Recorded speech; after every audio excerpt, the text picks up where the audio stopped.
عاشق آتا ہے نا تو اسے سب سے پہلے یہ سمجھ آتی ہے کہ یہاں عشق میں آ کر سب سے پہلے دل اپنے ہی ہاتھوں اپنے معشوق کو کر دینا ہوتا ہے۔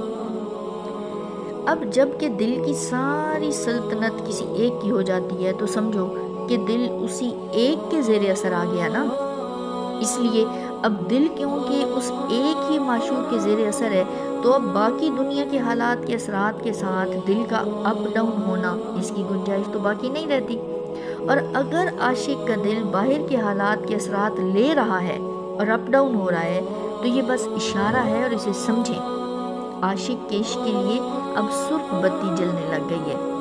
اس لیے اب عاشق خود اپنے عشق کے لیول کو چیک کر سکتا ہے کہ اگر عاشق کا دل اسی ایک کے ساتھ اپ یا ڈاؤن چل رہا ہے تو اس کا عشق اور اوپر سے اوپر جا رہا ہے، اور اگر دل اس ایک کے علاوہ کسی اور کے حالات کے زیر اثر آ کر اپ ڈاؤن ہو رہا ہے تو اس کا عشق ڈاؤن جا رہا ہے۔ عشق سارے کا سارا دل پر ڈیپینڈ کرتا ہے اور اس کا انحصار ہوتا ہے، اور دل کے تمام احساسات کو ہم نے بہت کم اور ذرا احساسات کے فرق کے ساتھ الگ الگ سے سمجھنا ہوتا ہے تاکہ ان سب پر الگ الگ نظر رکھ کر ہم خود کو چیک بھی کریں اور اس کے زاویوں کو درست بھی کرتے جائیں،